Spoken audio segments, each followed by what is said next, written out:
लिए राहिल के लिए मैं बताना चाहूँगी कि 3 साल पहले राहिल केम और ये आना शुरू हुए, उसके बाद छोड़ दिया, सबको छोड़ दिया, ना चर्च ना कुछ। जब जीसस से दूर हो जाते हैं, कैन आई से दिस, कि जब जीसस के दूर हो जाते हैं तो जिंदगी में हर चीज टूटने लग जाती है, बिखरने लग जाती है। और फिर कुछ महीने पहले इन्होंने फिर अपने आप को गैदर किया, दोबारा आए, और जैसे ही आए, राहिल लो इनको माइक दें, जैसे ही आए आप अपनी गवाही बताएं कि जैसे खुदा बाप के पास वापस पहुंचे तो क्या क्या किया खुदावंद ने आपकी जिंदगी में। प्रेज द लॉर्ड, सबको जय मसीह की। मैं बताना चाहता हूँ कि जैसे दी ने बताया कि मैं 3 साल पहले आया था।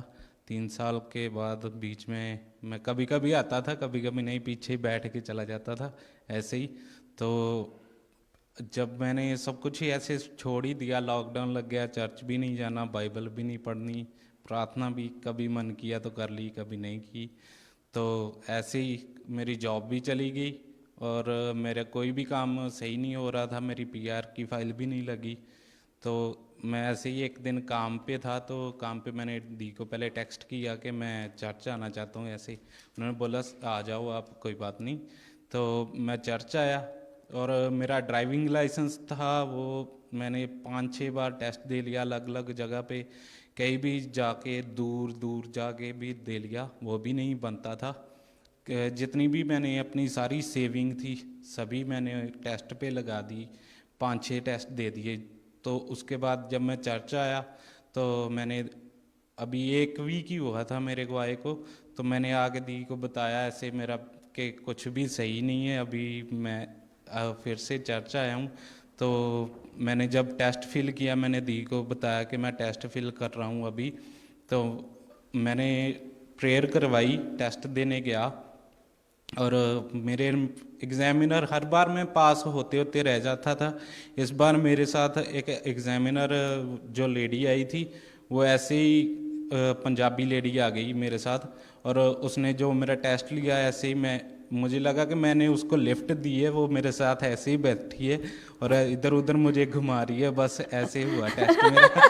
तो वो मेरे ऐसी बातें पूछने लगी, आप कहाँ से हो, क्या करते हो, ये पूछने लगी। और मुझे लगा ही नहीं कि मैंने टेस्ट दिया, बस तभी पता लगा जब उसने मुझे बोला you are pass the test. Hallelujah. तो उसके बाद मैंने सोचा था कि मैं ट्रक का लाइसेंस बनाऊंगा। तो मैं उसके बाद एक दिन मैं अपना वो टेस्ट देने गया, अगला टेस्ट, वो वहाँ पर लाइन बहुत लंबी थी, मैं वहाँ पे वापस आ गया। लेकिन मुझे पता नहीं था कि अगले दिन मैं जाऊँगा तो मैं ऐसे ही जाके टेस्ट दूंगा, और उसमें से मेरी कोई भी गलती नहीं हुई, मैंने पूरे नंबर लेकर उस टेस्ट को भी पास किया। हालेलुया। उसके बाद अभी मैं क्लासेस you. ले रहा हूँ, मेरा may be with in 2 weeks मेरा टेस्ट होगा। अभी मेरे पास मेरे टेस्ट को देने के लिए पैसे भी नहीं थे और मैं कोई जॉब ढूंढ रहा था, जॉब लगा भी था लेकिन मैंने छोड़ दी वो। तो मेरे को पता नहीं, मेरे फ्रेंड ने बोला कि तू सोच क्या करना चाहता है। मैंने कहा मैं प्रभु के हाथ में देता हूँ, क्या करना है क्या नहीं करना है वो देख लेंगे। तो मैंने जस्ट ऊबर स्टार्ट की, तो इसी वीक में, जैसे कि वीकली 500-600 में कमाता था, अभी इसी वीक में मैं 1500 प्लस कमा रहा हूँ हालेलुया। इसी वीक में। तो मेरी फीस भी ऐसे 2 वीक में ही हो जाएगी सारी की सारी, सब कुछ परमेश्वर करने वाला है। Yes. क्योंकि मैंने देखा कि मैंने डिवाइन हेल्प रिसीव की Amen. और परमेश्वर से ग्रेस रिसीव की अपने सभी कामों में। और मेरे साथ अभी जब भी मैं प्रार्थना करता हूँ, जब भी मैं उबर करने जाता हूँ, अकेला ही होता हूँ, वर्शिप सॉन्ग लगा के, तो मैं साथ में प्रार्थना करते करते उबर करता रहता हूँ अकेले में। ऐसे परमेश्वर के साथ चलता रहता हूँ। Amen. Amen. Amen. Hallelujah. Such a beautiful testimony. Life without Jesus and life with Jesus. Amen. Hallelujah. हम खुदा बाप जी राहिल को आपके तख्त के सामने लेके आते हैं, खुदा बाप जी प्रोडिगल सन की तरह। उस बेटे की तरह ये जब वापस आया और सच में जैसे उस बाप ने बेटे को बाहों में लिया, आप बड़े प्यारे बाप हैं, आपने राहिल को अपनी बाहों में लिया। खुदा बाप जी, हम इसकी ज़िंदगी को ब्लेस करते हैं। जैसे ज़बूर 34 के 10 में लिखा कि शेर बब्बर के बच्चे तो भूखे रह सकते हैं, पर मुझे प्यार करने वालों को किसी अच्छी चीज की कमी ना होगी। और सच में हमने आपकी महिमा के लिए गवाही को सुना और आगे भी राहिल की जिंदगी में इसी तरह गवाहियां बनती रहें। आमीन, हालेलुया। इसी तरह वफादार रहना है, जीसस का पल्ला नहीं छोड़ना, अपना बेस्ट यीशु को देना है। आमेन, हालेलुया। God bless you. हम डॉली सिस्टर और उनकी बहन शिफानी के लिए भी हम मिलके दुआ करते हैं। वो भी हम सबों के लिए रोज़े में ठहरती हैं, हम उनको भी ब्लेस करते हैं सब मिलके। खुदा बाप जी, इन दोनों के परिवार को हम आपके तख्त के सामने लेके आते हैं, इनके हस्बैंड्स की सल्वेशन को मांगते हैं। पाकरू आप उनको छुएं और वो सारा परिवार मिलके आपकी बादशाहत के लिए काम आए, वो आपकी पूरी फैमिली मिलके आपको सर्व करने वाली बने। खुदा बाप जी, साम 34 के 15 में लिखा, आपकी नज़र हर वक्त धर्मी के ऊपर रहती है, आपके कान हर वक्त हमारी दुआओं पे लगे रहते हैं। आपने इस दुआ को सुन लिया और उनको ब्लेस कर दिया कि तू बच, तेरा घराना निजात पाएगा। आमीन, हालेलुया। इरम सिस्टर के लिए, ब्रदर आमिर के लिए, उनके बच्चों के लिए, एबन के लिए, ईसा और इबर को हम यीशु आपके तख्त के सामने लेके आते हैं। खुदा बाप जी, जब आप उनको इस प्रॉमिस लैंड में लेके आए, जब आप उनको वापस इस शहर में लेके आए, जो जगह उनके लिए सही है आप उनको वहाँ पे घर दें। उनके बिजनेस को हम ब्लेस करते हैं, उनकी रोजी रोटी को ब्लेस करते हैं, उनकी हेल्थ को ब्लेस करते हैं। खुदा बाप जी, वो घराना भी आपके नाम से लाइट हाउस बने और आपकी रोशनी चमके। हालेलुया। और खुदा बाप जी, कोई भी हथियार जो उनकी हानि के लिए बना है वो कभी प्रॉस्पर नहीं करेगा। उनके बच्चों को आपके नाम से ब्लेस करते हैं, आपके लहू में छुपाते हैं। उनकी ज़िंदगी में हमेशा यीशु आपका हाथ दिखाई दे। हमेशा 139 ज़बूर के 5 में लिखा, तूने मुझे आगे पीछे से घेर रखा है, तेरा हाथ मेरे ऊपर है, वो उनके ऊपर बना रहे। आमीन, हालेलुया। और कहाँ गया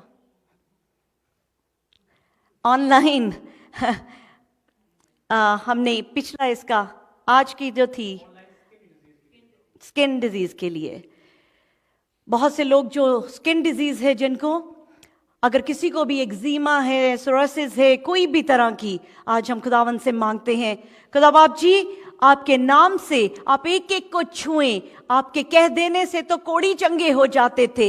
हर तरह की जो स्किन की डिजीज है, कहीं पे भी एक्जिमा है, रैशेस है, एलर्जी है, तकलीफ है, इच से, खारिश से खुदा बाप जी बड़ी तकलीफ होती है, ये सब बीमारियों को यीशु नाम से झिड़कते हैं कि इनकी बॉडीज को छोड़ के जाएं और खुदा बाप जी आपके नाम से हीलिंग हो। Amen, hallelujah, hallelujah. Thank you Jesus. Next Sunday we will stay for fasting. Sister Rebecca के लिए हम खास दुआ में ठहरेंगे। ये पाकिस्तान में होती हैं, इनको कैंसर है और बहुत दर्द और तकलीफ में है। हमारा ईमान है कि जब हम फास्टिंग में ठहरेंगे तो ये ज़रूर शिफा पाएंगी और खुदावंद उनको निकालेगा उस तकलीफ में से। हम एक बड़ा प्यारा परिवार है बेल्जियम में, सिमरन और उनकी वाइफ रविंदर, जिन्होंने अब जीसस को रिसीव किया है, बड़ी जल्द अब बपतिस्मा लेने जा रहे हैं। तो इस नए परिवार को हम दुआ के घर में हम वेलकम करते हैं और इनको हम ब्लेस करते हैं। इनके लिए हम रोज़े में ठहरेंगे। हमारे साथ हमारे आशीष खड़े हो जाएं। आशीष, हाँ जी, आपके लिए, सबका आशीष के लिए हम नेक्स्ट संडे हम इसके लिए भी फास्टिंग में ठहरेंगे। आई थिंक आप गाड़ी में आते हैं या बस में? गाड़ी आते हैं, बट गाड़ी तो सबके पास है, पर इनकी गाड़ी 4 बजे 4:10 पे यहाँ पहुँच जाती है। खुदावंद के आने से पहले डे 1 से इनके मामा पापा ने इनको कहा इंडिया से कि दुआ के घर जाना है। द डे, उस दिन से ही is always here before Jesus comes. Will pray for you Ashish, God bless you. Raj uncle और सरिता आंटी जी हमारे साथ हमेशा जुड़ते हैं, दुआ के घर का बड़ा गहरा हिस्सा हैं। हम उनकी फैमिली के लिए, दुआ के घर की उस परिवार के लिए भी हम रोज़े में ठहरेंगे, उनकी पूरी फैमिली के लिए, उनके बच्चों की सैल्वेशन के लिए दुआ करेंगे। एंड आज आशीष डिडंट कम, एक और आशीष है। खुदा ने हमें इतनी आशीष दी है हालेलुया हमें खुदा ने आशीष से भरा हुआ है। एक आशीष यहाँ पे है, एक और आशीष अभी आए नहीं है उनके लिए, ये भी आशीष है। अब ये आशीष है, मैं अभिषेक, ओके आशीष वो अभिषेक है नहीं, okay I am so confuse. Sonia आपके साथ अभिषेक है, ओके वो अभिषेक है, मैं उसको हमेशा उनको आशीष कहती हूँ। ये आशीष, यहाँ पे भी एक और Ashish. God bless you. So will pray for Abhishek. Abhishek के लिए भी हम दुआ में ठहरेंगे। ऑनलाइन हम बहुत से लोग अपनी जिंदगी का पर्पस गुमा हुआ है, पता नहीं है, हम उस पर्पस को मांगेंगे और ये हम सबके लिए ज़रूरी है कि खुदावंद से मांगें कि God show me what is the purpose of my life, ताकि खुदावंद हमें उसी रास्ते पे लेके जाए। आमीन। Thank you Jesus. खुदा आप सबको बहुत बहुत ब्लेस करे और हम क्लोज करेंगे। विली रमन जी,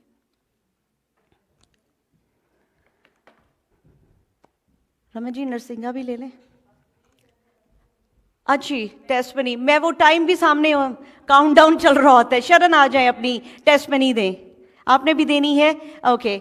अब टाइम कैन छोटी छोटी दे दें क्योंकि खाना है you have dinner, don't look at time. I know आपको जाना, आपके बर्थडे है, घर में इंतज़ार कर रहे हैं, लाइक यू आर ओके या चलें। Yes, praise the Lord, all glory to Jesus.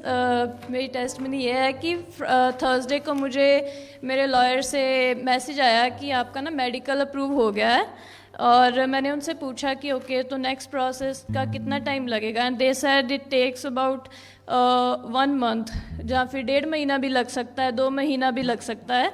तो आपको वर्क परमिट जो अप्लाई करना पड़ेगा एक्सटेंड। तो उसके बाद मैंने अपने फ्रेंड सर्कल में भी कईयों से पूछा, तो सब यही कहते हैं कि ऑफिशियली 1-1.5 महीना तो लगता ही है। तो मैं रात को प्रेयर में बैठी और मैंने प्रेयर की कि जीसस, बाइबल में लिखा है कि अपने सब काम यहोवा पे छोड़ दो, तुम्हारे सारे मनोरथ पूरे करेगा। और मैंने कहा कि Jesus I surrender my self. मैंने कोई प्रेयर यही कहा कि जीसस जो आपकी मर्ज़ी है वो पूरी हो। और जब मैं सुबह उठी और इवन मुझे ड्रीम में आया कि हम सब लोग ना किसी ड्राइंग रूम में बैठे हुए हैं किसी के घर में और प्रेज कर रहे हैं, वर्शिप कर रहे हैं। और जब मैं सुबह उठी तो 24 घंटे नहीं हुए और मेरी पीआर की अप्रूवल आ गई एंड देन लास्ट नाइट हम लोग, मैं, रिंकल दी, रितेंद्र पाजी, सागर पाजी, पूरा हम सब लोग, एल्विस, उन्हीं के घर पे बैठ के प्रेज कर रहे थे, उसी रूम में बैठ के जो मुझे ड्रीम में आया था। All glory to Jesus. Thank you Jesus, thank you so much.